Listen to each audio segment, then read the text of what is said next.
Bonsoir à tous et bienvenue. On est très content de vous avoir. Et voilà, moi c'est Rabia. Moi, bonsoir, je m'appelle Shainez. Donc on va vous laisser vous présenter et parler un petit peu de vous. Bonsoir, moi je m'appelle Mathieu Gabella et je suis scénariste de bande dessinée. Voilà. Bonsoir, je suis Frédérique Naudufour et je suis historienne, spécialiste de Charles de Gaulle.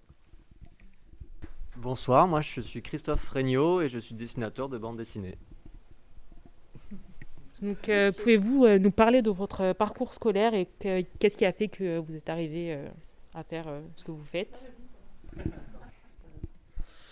Moi, en toute logique, pour devenir scénariste de bande dessinée, j'ai fait des études d'ingénieur. Voilà.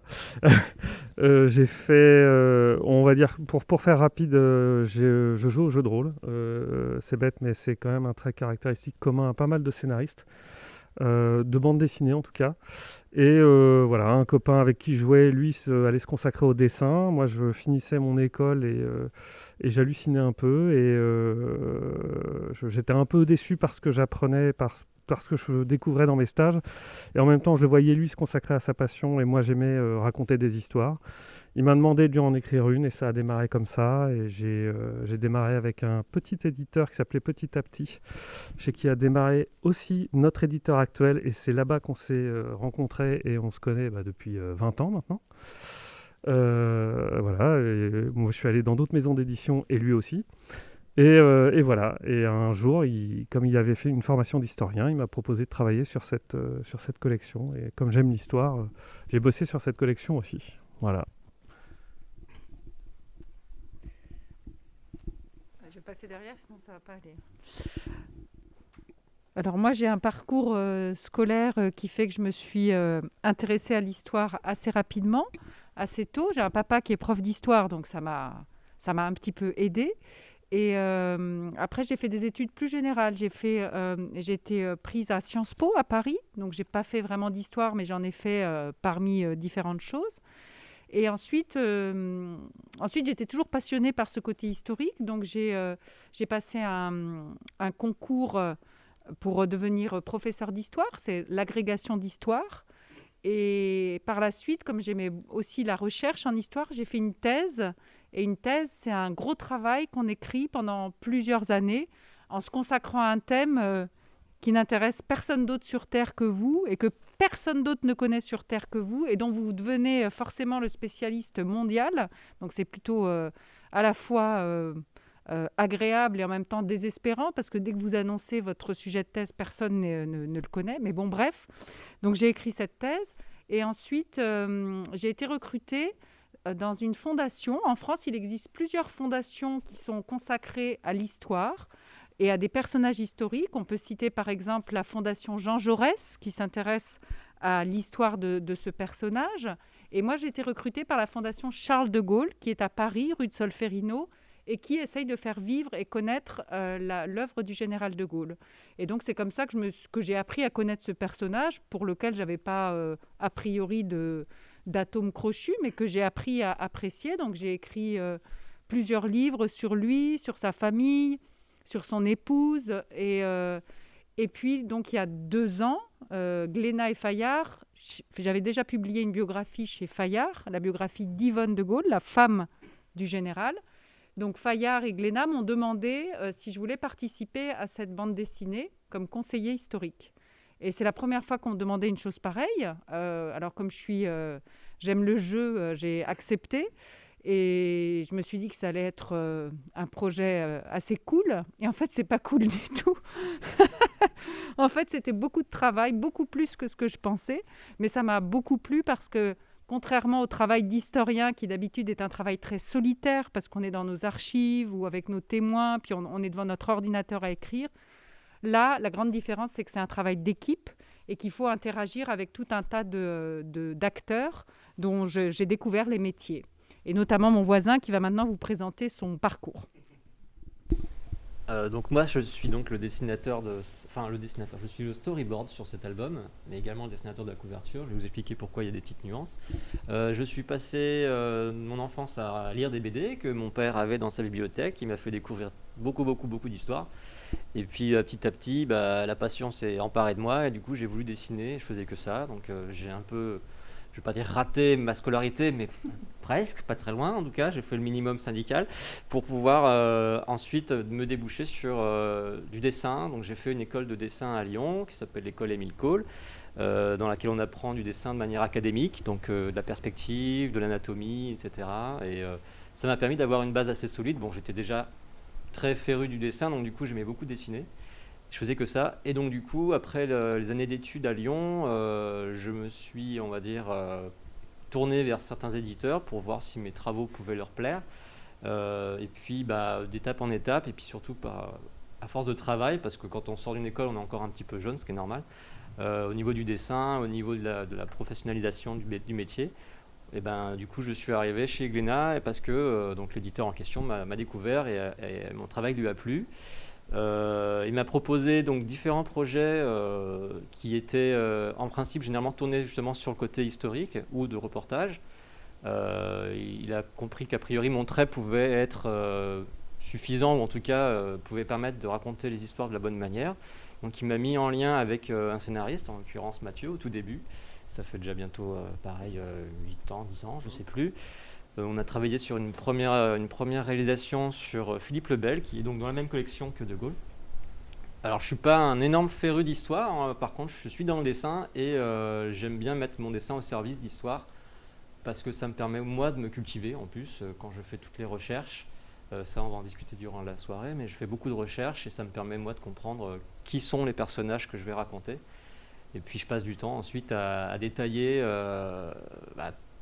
tout l'environnement, tous les décors, tout le contexte de chaque personnage qu'on raconte. Voilà. Et puis donc aujourd'hui je suis sur différents projets également, toujours avec Glénat en l'occurrence. Et je fais également d'autres choses un peu plus, on va dire, genrées, dans le sens où je fais du western, je fais de la science-fiction, ce genre de choses. Je ne suis pas que dans l'historique. Mais mon dessin me permet de flotter un peu partout.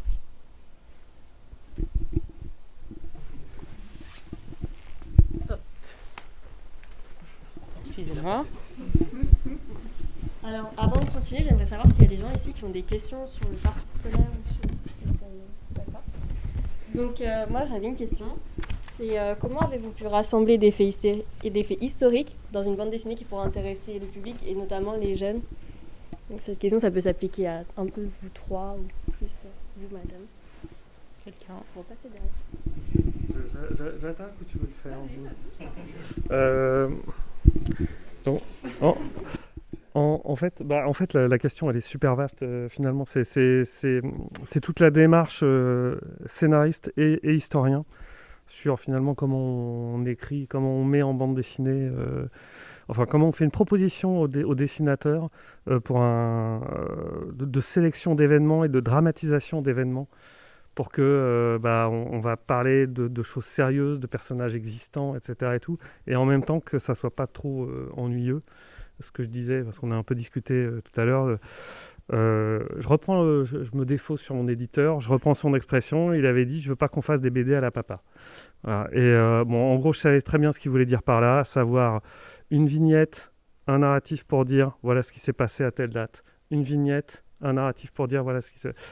L'idée était vraiment d'avoir une dramaturgie de bande dessinée habituelle, c'est-à-dire avec des scènes de 2-3 pages où il y a de l'action en continu, ou des dialogues en continu. Et donc effectivement, il fallait penser le travail de sélection des événements et des faits en amont pour pouvoir permettre ça. Donc il y a une mise en contact évidemment avec Frédéric par Fayard et Glénat. On discute en amont de ce qu'est le personnage, déjà une présélection des événements qui est faite par Frédéric en fait, qui nous dit il y a des choses qu'on sait sur le personnage, il y en a d'autres qu'on sait moins. Il y avait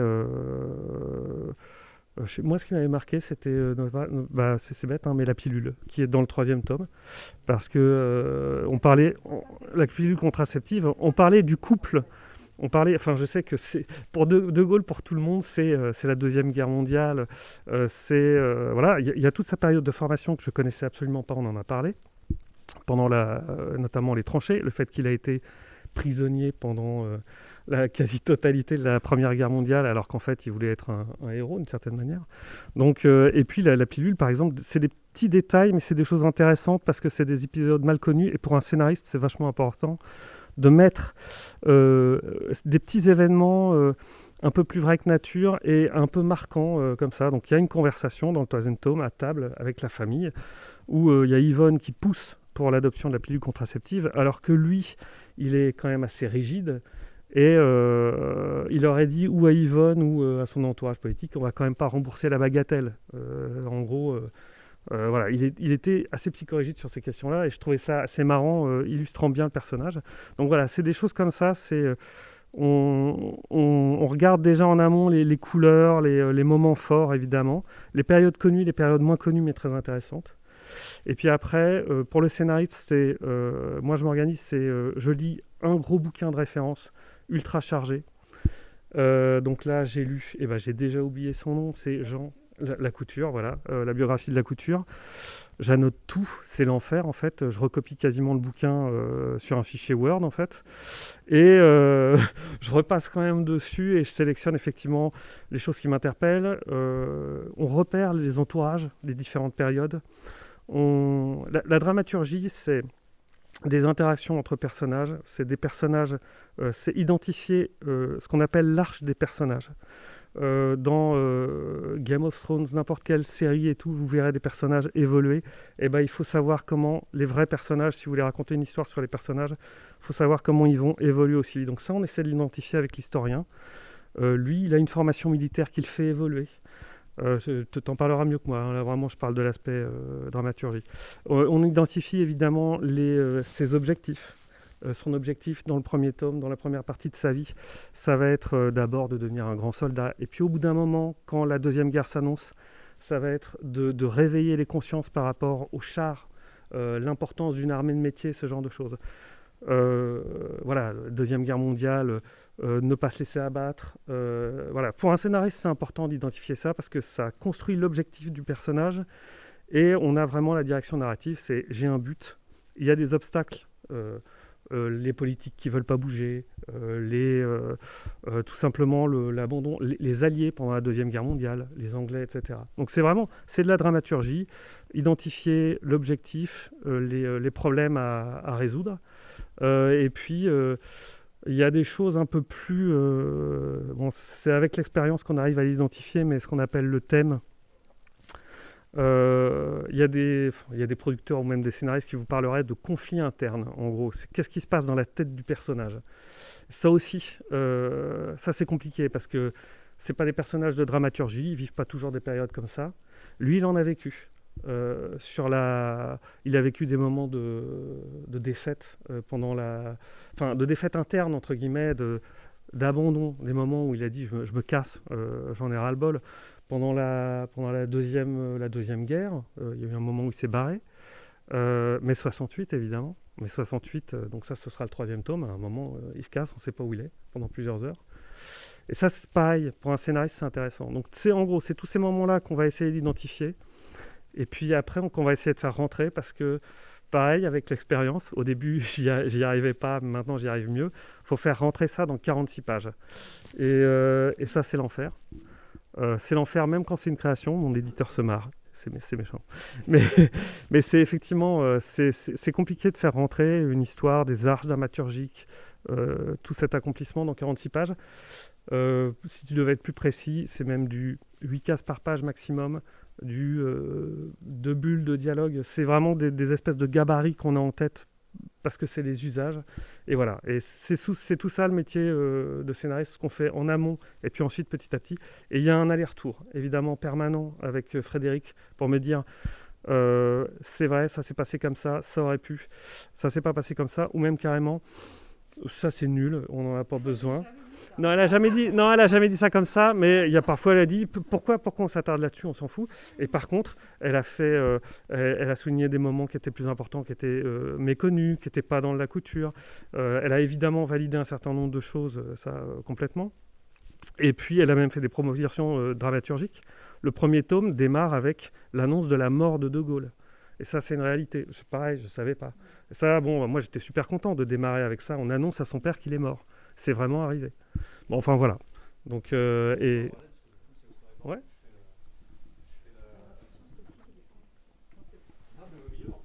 On n'a pas le droit, c'est ça. C'est pas Covid-free. Moi, du coup, je prends le relais après, quand le scénario est calé, ou en tout cas dans un état où on peut commencer à tomber des pages, ou en tout cas commencer ce qu'on va faire la mise en scène.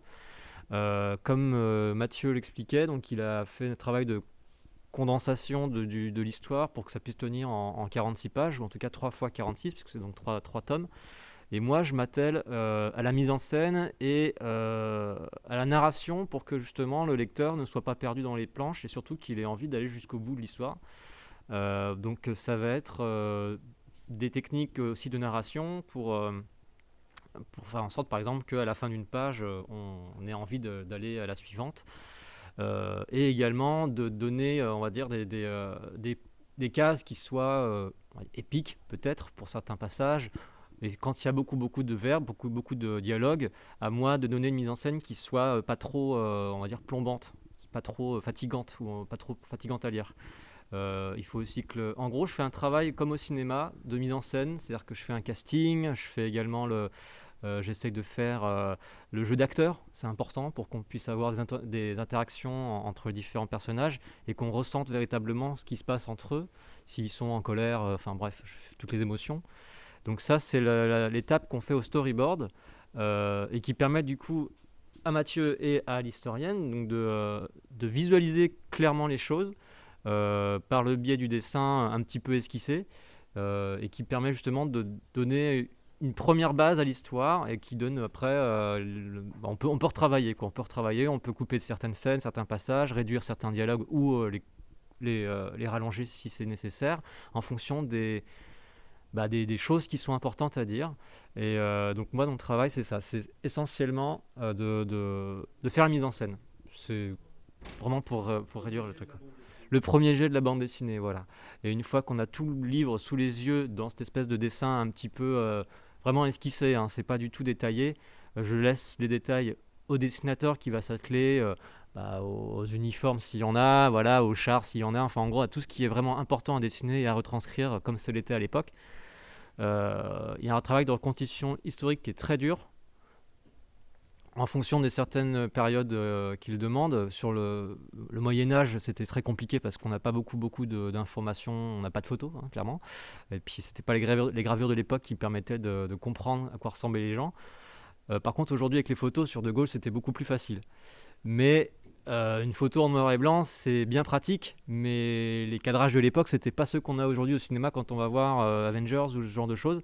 Donc du coup, on a besoin de faire en sorte que le public, donc le lecteur, s'intéresse à la bande dessinée qu'on fait aujourd'hui de manière un peu moderne, de la même façon qu'il va regarder une série actuelle contemporaine. C'est-à-dire qu'il y a quand même un lien qui fait qu'il ne faut pas qu'on le perde. On raconte pas une histoire en bande dessinée comme on le faisait dans les années 70 non plus, parce que le lectorat a changé, parce que la façon de raconter les choses a changé, a évolué. Et donc du coup, voilà, nous, notre travail aussi à nous, c'est sur une commande comme celle-ci, c'est de plaire au lecteur, de faire comprendre une histoire, donc en l'occurrence d'un personnage comme De Gaulle, qui est quand même assez important dans l'histoire de France, et de lui faire comprendre en tout cas le plus possible de choses sur sa vie, quoi, sans s'ennuyer. Alors, le grand défi pour l'historien, quand on a un personnage comme De Gaulle, c'est qu'il a vécu de 1890 à 1970 et qu'il a joué un rôle quand même très important, comme on vient de le dire, sur tout le XXe siècle français et à des moments capitaux de notre histoire. Et donc, sa vie, elle ne se résume pas à 20 ans ou à 10 ans, mais elle est très longue.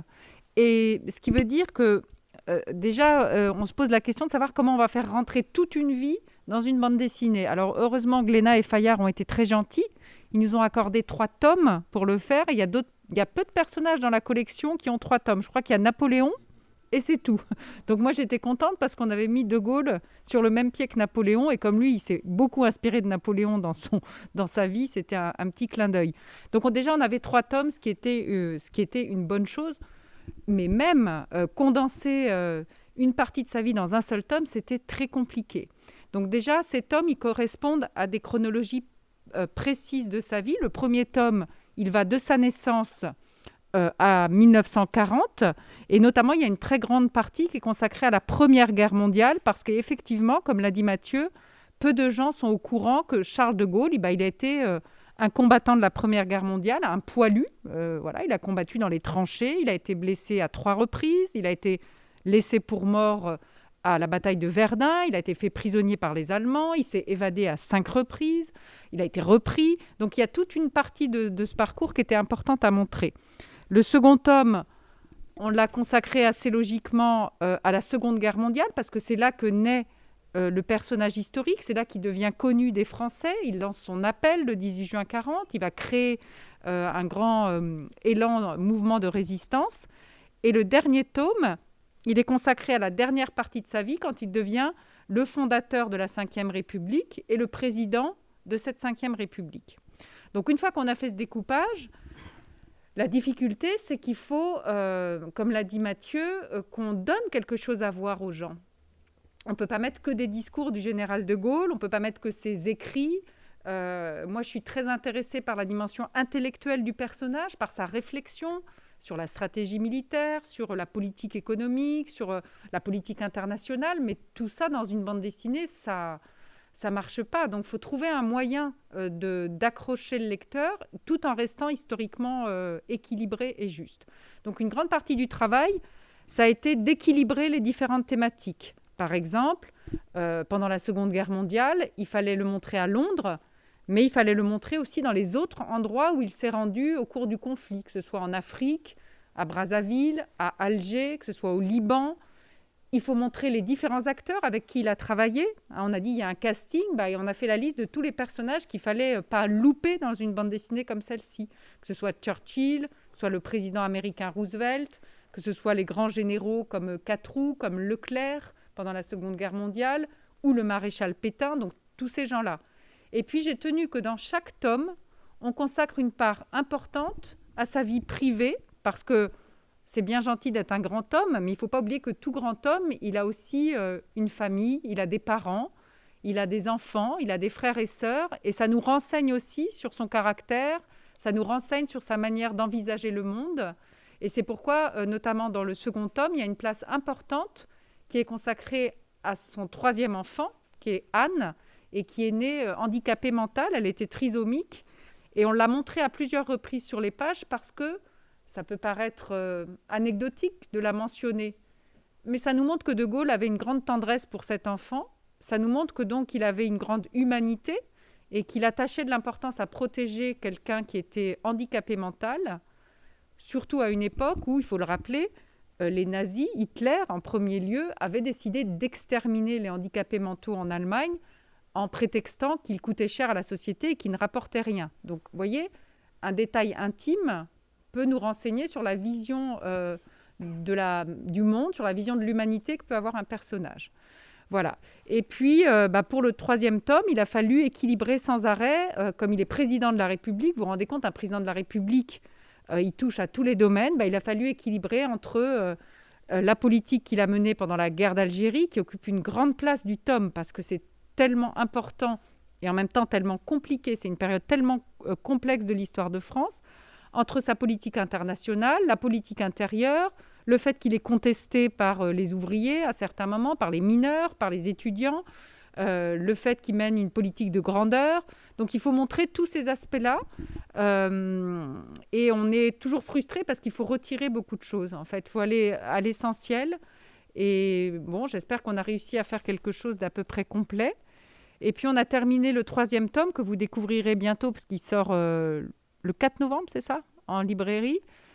On l'a achevé sur un passage un peu plus mystique, enfin sur une fin un peu plus littéraire, pour rappeler que De Gaulle, ça n'est pas seulement un militaire, un homme d'action et un homme politique, mais c'est aussi quelqu'un qui était toujours habité par des pensées, des réflexions assez profondes. C'était un croyant et il croyait en Dieu, il était habité par ça. Et donc la fin du tome, ça nous ramène à cette dimension très spirituelle. C'est le moment où il meurt, donc ça tombe bien.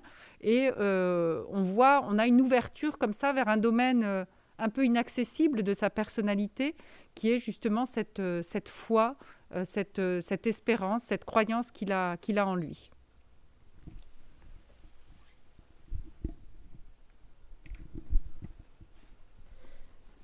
Donc, on voudrait savoir quelle a été la part de fiction, si vous en avez mis, comment faire la part des choses entre la fiction et la réalité pour que ce soit quand même intéressant à lire en quelque sorte et qu'il y ait quand même une part bien proportionnelle.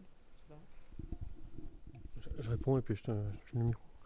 Y a des scènes qui sont a priori quand même assez détaillées, hein. Certaines scènes de bataille, je pense à Bir Hakeim, c'est très très assez complet. Il y a même des scènes de discussion, comme j'ai relu le tome 1 tout à l'heure pour être sûr de ne pas avoir tout oublié.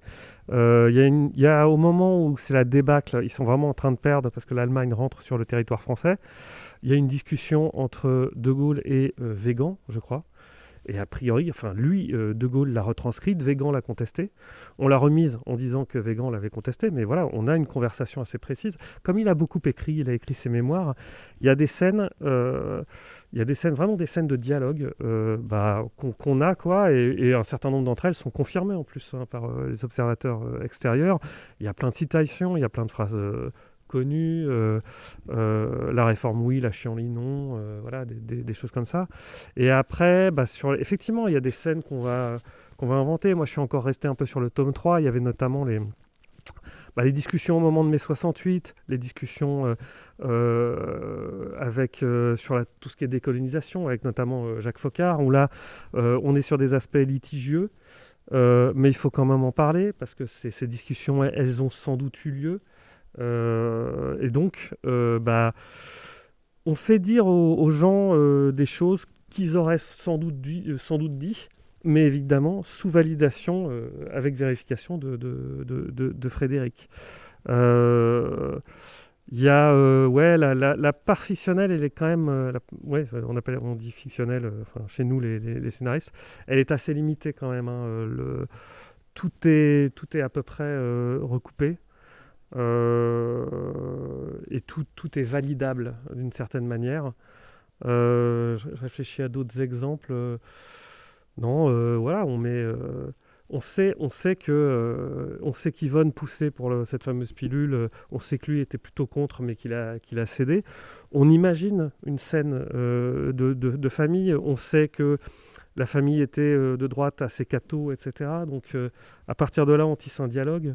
Et puis ensuite, on voit est-ce que c'est crédible ou pas, parce qu'effectivement, Frédéric y a consacré quasiment ta carrière, donc elle a tout lu. Donc là, elle dit non, ça, je suis sûr que ça, il n'aurait jamais pu le dire, ou elle, ou son neveu, sa cousine, etc. Et tout. Donc, parce qu'en plus, tu connais un peu, tu as étudié l'entourage familial, mais en plus, tu en as rencontré. Donc voilà.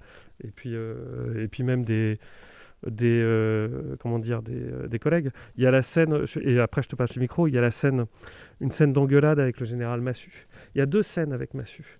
Il y a Massu, donc c'était le général qui était en charge d'Alger au moment de la guerre d'Algérie.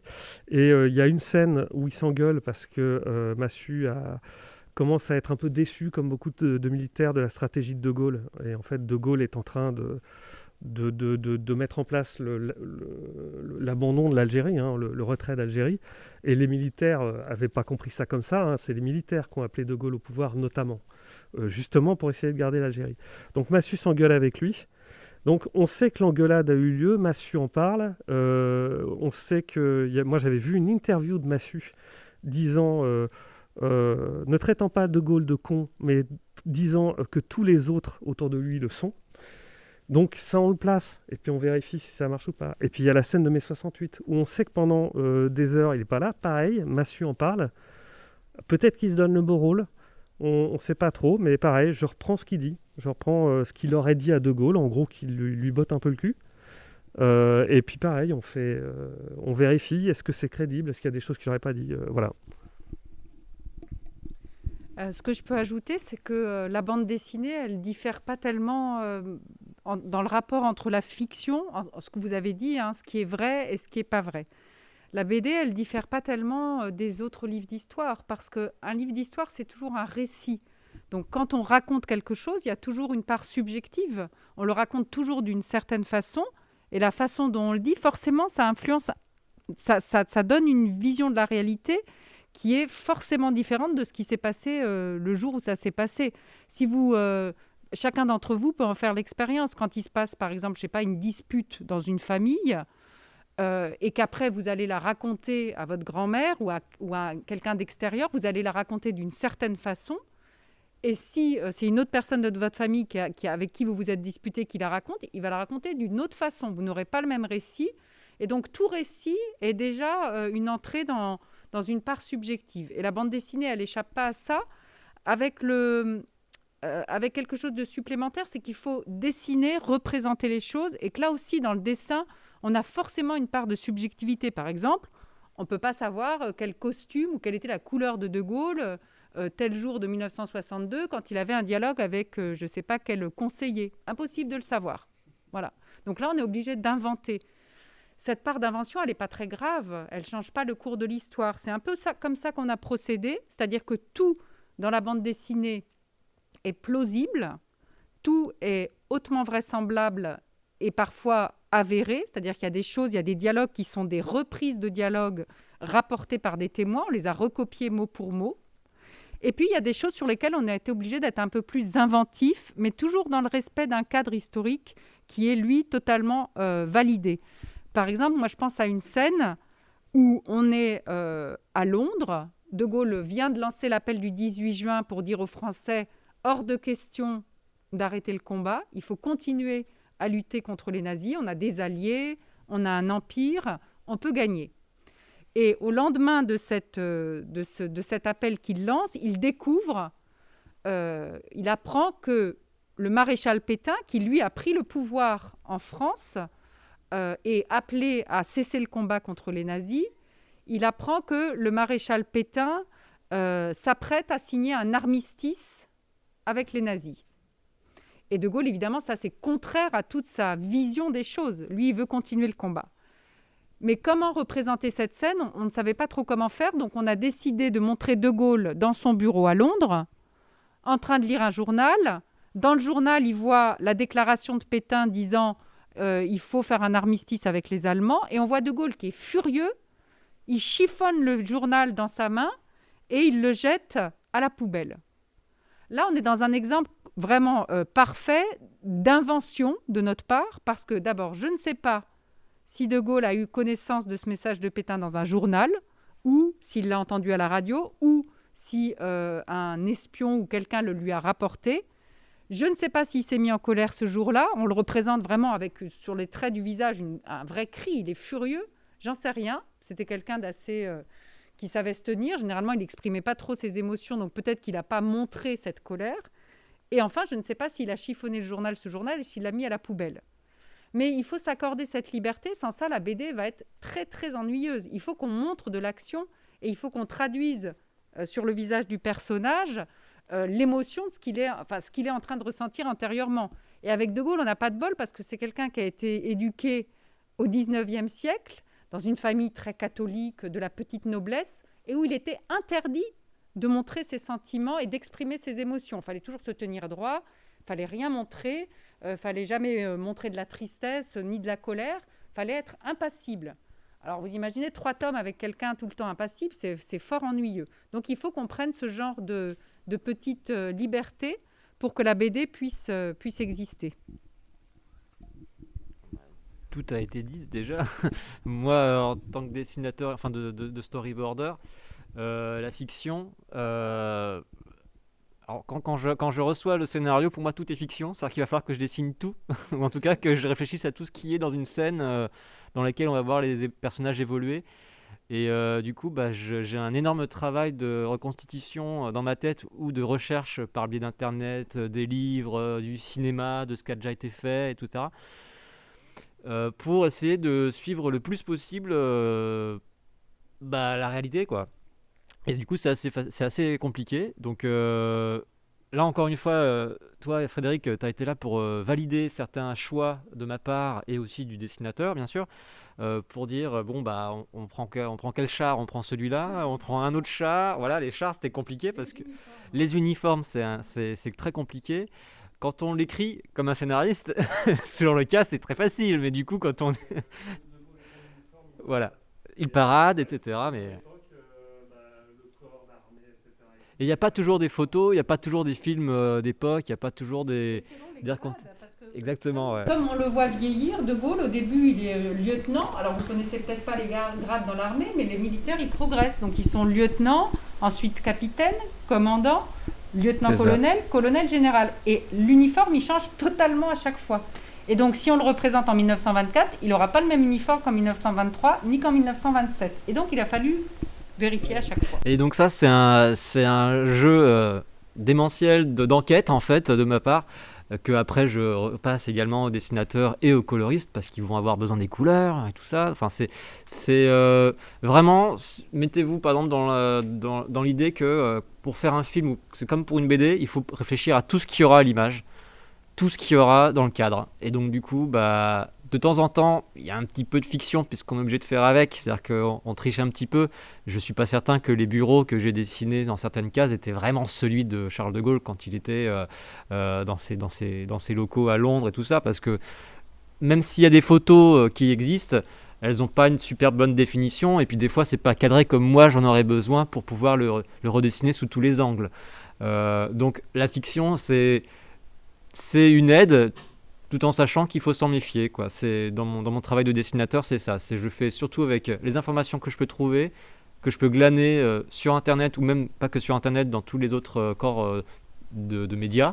Heureusement, avec Charles de Gaulle, c'était quand même plus simple que pour certains autres personnages, quand même.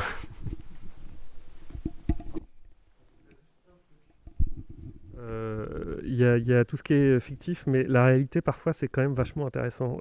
Tu parlais de son humanité et tout. Il y avait un détail, vous avez trouvé ça trivial, mais moi, ça m'avait marqué quand il est prisonnier, donc il cherche à s'évader 5 ou 6 fois. Ça, c'est très drôle. C'est un moment... 7e compagnie quasiment, hein, parce qu'il se fait reprendre à chaque fois, etc. Et en plus, on a l'impression que les surveillants allemands le laissent partir, plus ou moins. Ils sont assez gentils, les Allemands, pendant la Deuxième Guerre mondiale, avec les mecs qui s'évadent, ou en tout cas pendant la Première, tu as raison.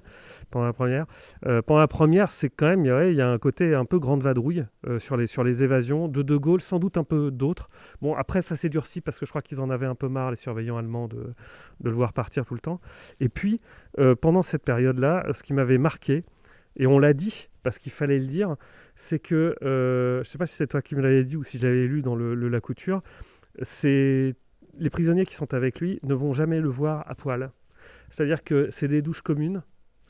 Personne n'a jamais vu De Gaulle au moment de la douche. On ne sait pas. Le mec est tellement rigide. Et ça c'est important d'en parler et de le mettre dans la BD pour montrer à quel point... quelle est la rigidité du bonhomme sur cette question. Les mecs disaient, même notre aumônier a pris la douche avec nous. De Gaulle, personne ne l'a jamais vu à poil sous la douche. C'était le seul. Et ça voilà. Ça, parfois, la réalité est extraordinaire. Alors moi, j'avais une question, parce qu'à vous entendre, ça a l'air d'être un travail très long, beaucoup de recherches, beaucoup d'esquisses, de croquis. Et du coup, je voulais savoir qu'est-ce qui vous a motivé à vous engager pour 3 tomes à propos de cet homme qui est vraiment important. C'est quand même quelque chose. L'argent, bien sûr.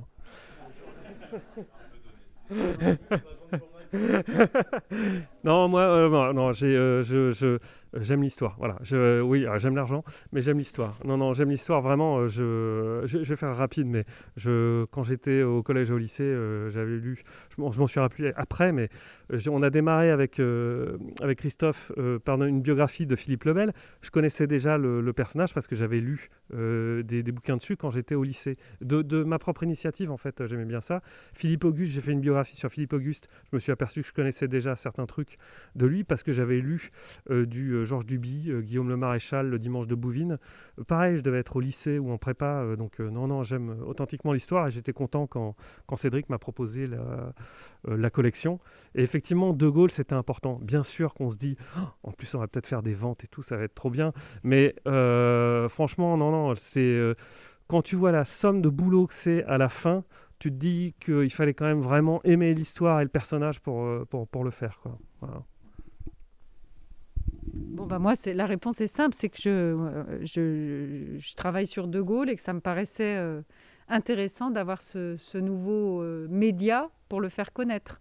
Puisque je vous ai dit, j'ai écrit des livres, mais j'ai aussi parlé de Gaulle sous un autre format qui était une exposition, un mémorial pour lequel j'ai pendant 10 ans travaillé comme commissaire d'exposition. Donc j'ai créé une grande exposition de 4000 m² sur De Gaulle, qui est dans son village. Donc par contre, pour aller la voir, c'est un peu compliqué. Il faut que vous alliez jusqu'à Colombey-les-Deux-Églises, qui est un petit village perdu au fond de la Haute-Marne. C'est pas hyper accessible, mais quand vous y êtes, vous êtes quand même content. C'est très joli, c'est sauvage. Vous n'êtes pas embêté par les embouteillages, c'est parfait. C'est vrai ? Ah très bien, bravo. Et donc en fait, ça m'a aidé pour la BD parce que c'est un peu le même travail, c'est-à-dire qu'il faut trouver les thèmes importants, il faut trouver les thèmes visuels pour une exposition et ceux qui vont permettre quand même d'approcher le personnage. Et là, je trouvais que la BD, c'est quelque chose à quoi je ne m'étais pas essayée. Il y a déjà eu des BD sur De Gaulle qui étaient soit des BD très hagiographiques, c'est-à-dire des BD qui le montraient comme un personnage extraordinaire sans aucun esprit critique. Donc ça, je trouve que ça ne sert à rien. Il y a des BD, et récemment, il y a eu des BD qui n'étaient que critiques, c'est-à-dire que De Gaulle n'avait rien fait de bien et c'était vraiment un horrible personnage, donc ça, j'adhérais pas non plus. Il y a eu des BD humoristiques, je vous en recommande une qui est particulièrement drôle, qui s'appelle De Gaulle à la plage. C'est totalement hilarant et en plus, c'est bien vu parce que l'auteur a très bien percé la psychologie du personnage, mais c'est à mourir de rire. Notamment, il ramène un berger allemand. Vous savez, les Français ont été... les Français, ont libéré, avec les Alliés, ont libéré la France et ont envahi l'Allemagne. Et c'est une unité française qui a été jusqu'au nid d'aigle d'Hitler et qui a fouillé la maison qu'habitait Hitler en Bavière. Et de ce nid d'aigle a été ramené le berger allemand, un des bergers allemands d'Hitler apparemment. Et donc dans la BD, c'est De Gaulle qui adopte ce berger allemand et il va l'appeler Wehrmacht, qui veut dire l'armée chez les nazis. Et ce chien, quand il aboie dans la bande dessinée, il aboie en lettres gothiques, qui était l'allemand utilisé par les nazis. Donc voilà le genre de la BD. Donc ça, c'est amusant, mais en même temps, on n'apprend rien sur la vie de Gaulle, où il faut déjà bien connaître le personnage pour s'amuser des blagues. Et je trouvais qu'il manquait une BD qui soit vraiment juste historiquement, c'est-à-dire avec une distance critique suffisante. Et donc, on est critique sur De Gaulle quand on estime qu'il faut l'être, par exemple sur la guerre d'Algérie et sur l'abandon des soldats algériens qui s'étaient engagés aux côtés de la France pendant cette guerre, qu'on a appelé les harkis, par exemple. Voilà, là, on dit il y a un problème quand même, on va abandonner ces gens qui vont se faire massacrer. Et en même temps, on lui reconnaît des valeurs, on lui reconnaît un talent qui mérite d'être reconnu au regard de l'histoire. Donc, je pense qu'on a fait un travail équilibré et c'est pour ça que je trouvais ça intéressant. Alors moi, pour ce qui est du dessin, l'engagement il est assez long, encore que comme je suis que au storyboard, le storyboard c'est une étape qui prend, on va dire 2 à 3 mois pour définir toutes les pages, toutes les cases. Un dessinateur par contre va plutôt travailler sur facilement 12 mois des fois sur un album. C'est très très long de dessiner un album de bande dessinée. Moi, pour ce qui est de Charles de Gaulle, j'ai été bercé dans mon enfance par des grands-parents qui en parlaient beaucoup. Alors, il s'avère que j'étais pas passionné, mais en tout cas curieux de comprendre un peu plus le personnage avec mon âge d'adulte, enfin en tout cas avec mon esprit un peu plus réveillé. Et du coup, en étant passé par d'autres personnages historiques par le biais de mon éditeur, donc j'ai fait Philippe le Belge, j'ai travaillé sur Clémenceau, j'ai travaillé sur Churchill. J'ai travaillé également sur, je m'en souviens plus, pas mal d'autres personnages. Et du coup, De Gaulle, quand l'éditeur m'en a parlé, que ça allait être sur 3 tomes, je me suis dit que ça allait être un sérieux travail. Et j'ai vu un certain défi quand même, donc du coup, je me suis dit que ça pouvait être intéressant pour moi. au-delà de l'aspect pécunier, bien sûr. Et donc, du coup, voilà, moi, c'était surtout l'envergure du personnage qui m'intéressait, et surtout aussi de découvrir, par le biais justement de ce que vous alliez m'apporter, et puis moi, de mes recherches que j'allais devoir accomplir durant tout le travail d'élaboration. Donc voilà, juste le défi et l'envie, la curiosité surtout, quoi.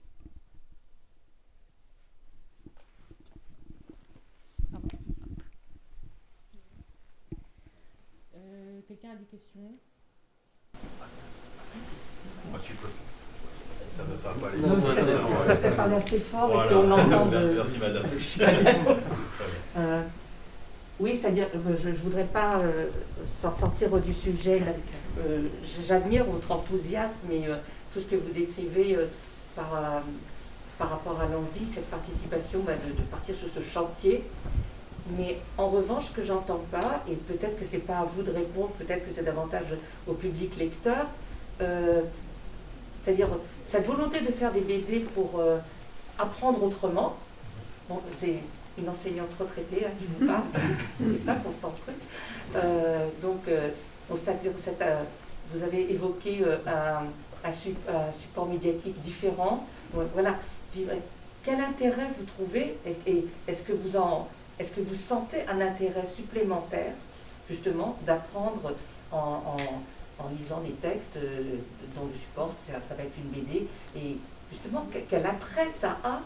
Qu'est-ce que ça vous aide? Qu'est-ce que ça apporte? Alors, je pense qu'en vous engageant sur ce chantier-là, vous en aviez aussi certaines envies, mais moi, je voudrais entendre aussi ça, puisque c'est le titre en plus de la...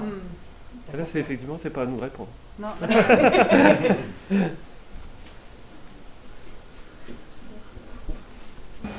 Vous en pensez quoi, vous, justement, de la BD pour...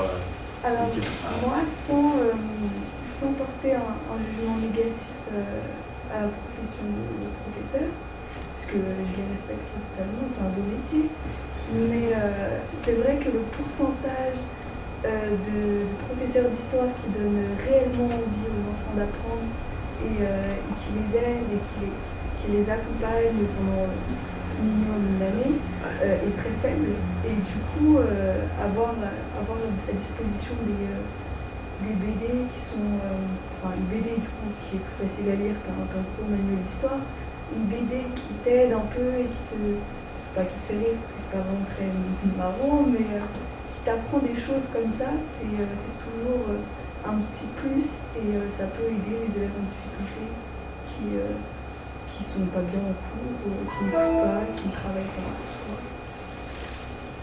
Sylvia. Aussi, c'est parce qu'en cours, il y a le programme, et forcément, on ne va pas s'attarder sur la vie d'un seul personnage. Et De Gaulle, c'est quand même quelqu'un qui a marqué l'histoire de la France, et je trouve que c'est intéressant de s'intéresser à sa vie. Et par une BD, une BD, c'est un petit peu plus divertissant parce qu'on a des images, donc on peut encore mieux s'imaginer qu'un livre. Là, ça nous imaginer. C'est un petit peu... On a l'impression de vraiment être dans la situation pendant un cours ou pendant qu'on lit un livre, parce que, je parle pour moi, mais moi, je vais plus aller vers lire une BD de mon plein gré qu'aller lire un gros livre de 600 pages qui va juste décrire. Et à part ça, si je peux compléter, mais là ça s'adresse davantage à vous, est-ce que vous avez l'impression, justement, quand vous partiez sur ce chantier, d'avoir un impact pédagogique, justement, sur pouvoir intervenir autrement avec l'idée de connaître et comprendre l'histoire, mais autrement? Est-ce que vous pensiez que, justement, ça pouvait avoir ce poids-là?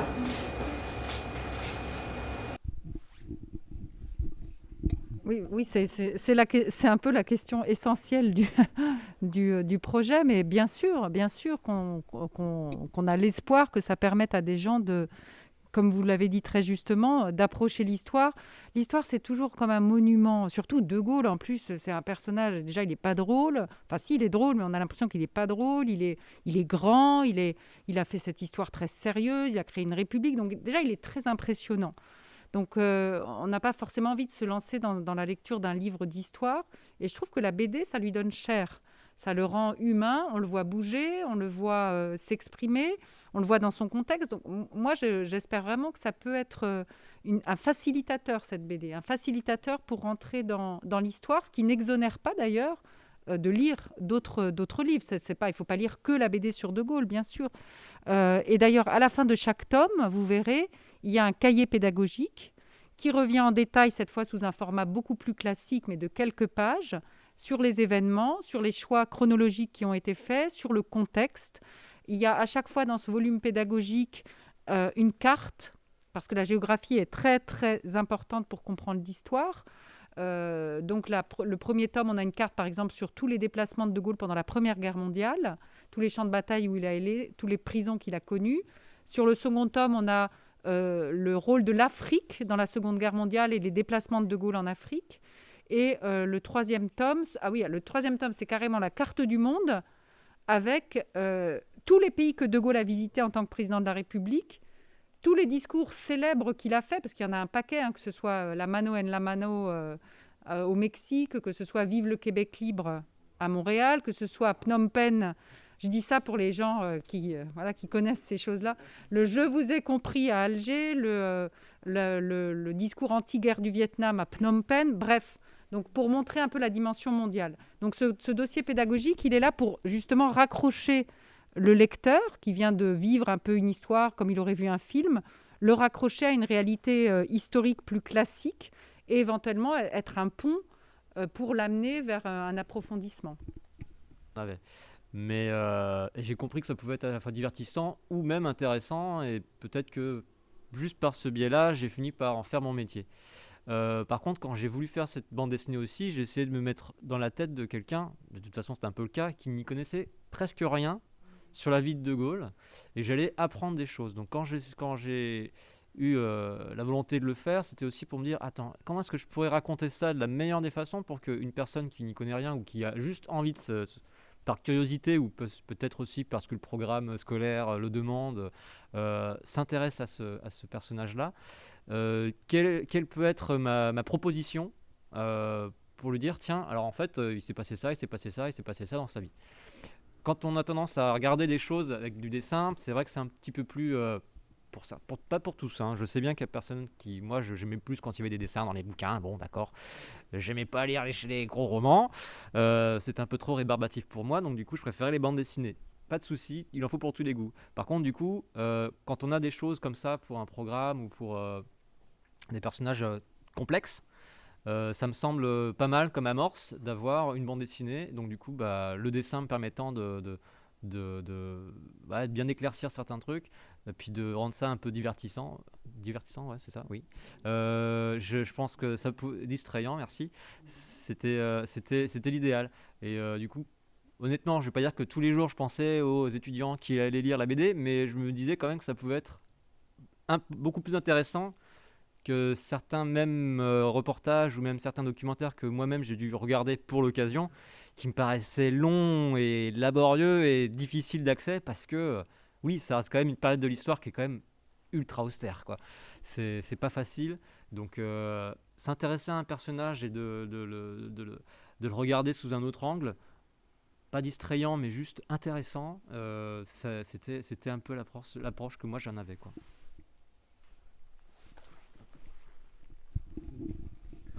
Non, tout a été dit. J'ai pas. je peux juste dire que là. Question ou... Parce que s'il n'y a pas de question, j'ai une question. Ah, Si, Léa. j'ai une question.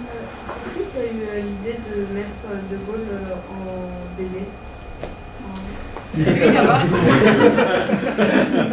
À la base, c'est une collection de bandes dessinées qui se tourne sur beaucoup d'histoires, sur beaucoup de personnages historiques.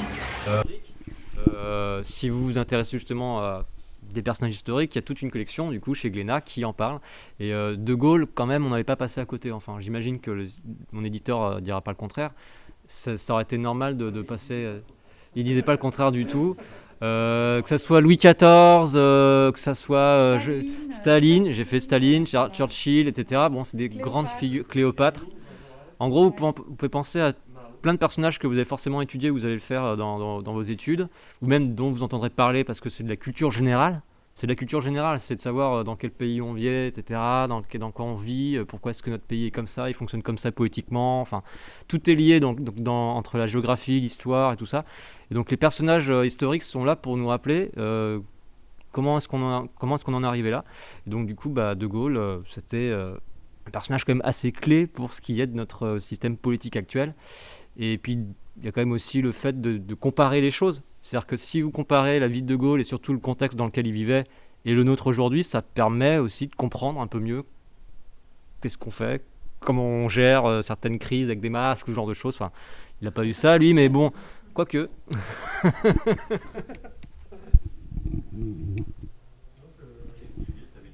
Moi, je voulais savoir, parce que du coup, j'ai pas lu cette bande dessinée, et donc la représentation que vous faisiez de Gaulle, si c'était très, comment dire, très objectif, Ouais. objectif, ou plus si vous essayez de le critiquer ou pas, parce que je vois que madame, justement, a fait de sa vie son métier. Peut-être que vous avez une très grande admiration pour lui, et donc je veux savoir si c'était compliqué ou pas de faire la part des choses pour pas bourrer la tête des gens, en fait. Mais c'est une très bonne question. Et d'ailleurs, j'ai déjà un peu répondu tout à l'heure en disant que j'avais lu des BD qui étaient très, très favorables à De Gaulle, d'autres qui étaient très, très critiques. Et moi, c'est vrai que j'ai beaucoup d'admiration pour le personnage. Je l'ai dit, je le reconnais volontiers. J'ai de l'admiration surtout et je l'ai dit aussi, pour sa capacité intellectuelle, pour sa très, très grande culture historique et littéraire qui m'impressionne énormément, car je connais peu d'hommes, et encore moins d'hommes politiques, qui ont cette capacité de synthèse historique qu'il avait. Donc moi, c'est ça que j'admire chez lui. Et à partir de là, moi, je me garde toujours de prendre sa défense sur tous les sujets. J'essaye d'être objective, c'est mon travail d'historienne. Donc j'écoute les différentes versions. Et parfois, le scénariste n'était pas d'accord avec moi. Donc on a eu des échanges.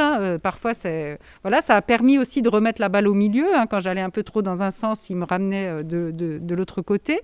Et surtout, il y a beaucoup de passages de la BD où justement, pour éviter d'avoir une opinion trop tranchée, on a donné sur des sujets très délicats la parole à deux personnages de la rue, des gens qui sont dans la foule et qui ne sont pas d'accord entre eux. Et qui disent oui, la politique algérienne de Gaulle, c'est vraiment extraordinaire ce qu'il fait. Et l'autre, il lui dit, mais tu te fous de moi, il y a des répressions terribles contre les militants indépendantistes algériens, on les a achetés à la Seine, c'est inadmissible. Et l'autre lui dit, oui, mais c'est quand même pas De Gaulle qui a fait ça, c'est le préfet. Donc on montre les différentes opinions et on a joué de ce stratagème à plusieurs reprises pour bien montrer qu'on était conscient qu'il y a certains sujets qui méritent d'être débattus et que personne ne peut trancher définitivement. Effectivement, en fait, moi j'avais identifié la période litigieuse qui était le 3e tome qui sortira début novembre, qui est la guerre d'Algérie et qui est mai 68. Sur le personnage fait quand même à peu près l'unanimité à cause sur la période de la Deuxième Guerre mondiale. J'ai jamais entendu dire quelqu'un que De Gaulle avait été un minable pendant cette période-là.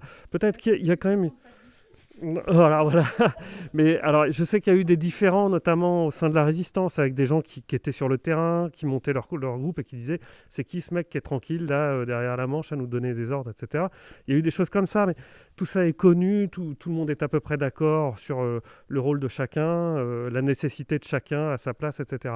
Effectivement, sur le 3e tome, j'arrivais, on va être honnête, notre milieu dans la bande dessinée, c'est des punks de gauche. Donc on arrive avec un certain nombre un bagage, voilà, mais tout en étant assez conscient en fait. Donc effectivement, sur certains événements, par exemple sur le rôle de Jacques Foccart, qui est nommé Monsieur France-Afrique, etc. et tout. On a eu des discussions, mais moi, à la fin, j'ai pas cherché à prendre le rôle de Frédéric et à dire non, tu as tort. Voilà, j'ai entendu d'autres versions, etc. Et Frédéric, très factuellement, me disait ça, c'est tout à fait possible. Ça, par contre, ça ne l'est pas. Et on avait quand même tellement conscience de... Alors c'est vrai pour les historiens, parce qu'évidemment, l'histoire, c'est quand même... Il y a des litiges sur tout un tas de sujets. Voilà, je vais apprendre à personne que il y a certains intellectuels de droite, voire d'extrême droite, qui s'emparent de certains sujets pour en parler, pour en faire des livres.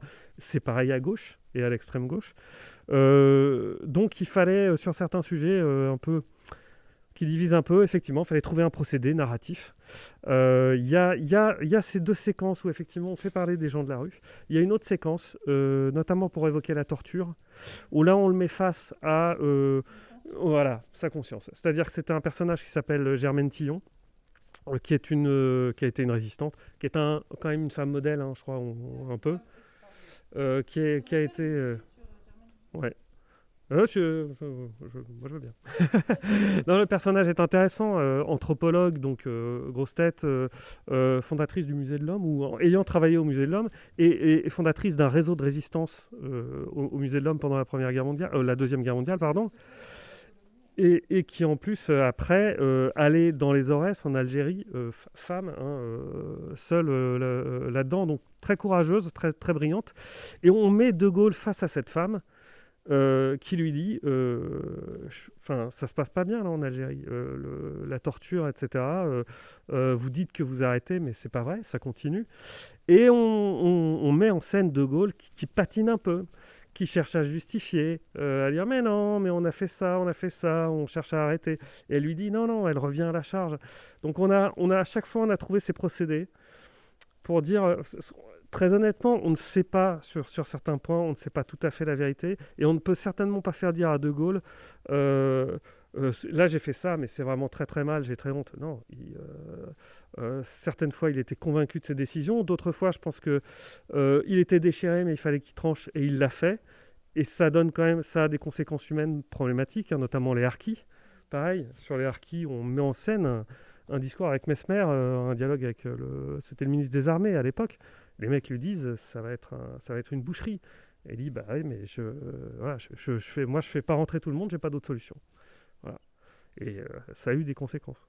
Voilà, donc on a quand même essayé. Mon éditeur m'a dit je trouve que vous lui savonnez quand même pas trop mal la planche, notamment sur le 3e tome. On a essayé de pas être hagiographique, franchement. Voilà. Mais vous nous direz, c'est vous les lecteurs qui nous direz... Ah mais ça c'est clair, de toute façon on verra bien ce qui va se passer à la réception du tome 3.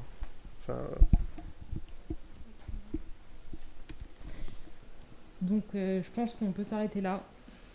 Ça a été un réel plaisir de vous avoir, on vous remercie, et à vous aussi pour vos questions. Et donc vous pouvez vous diriger si vous voulez acheter un petit livre et le faire signer, ce sera avec plaisir. Et à bientôt pour d'autres conférences débats avec le CCJ. Merci.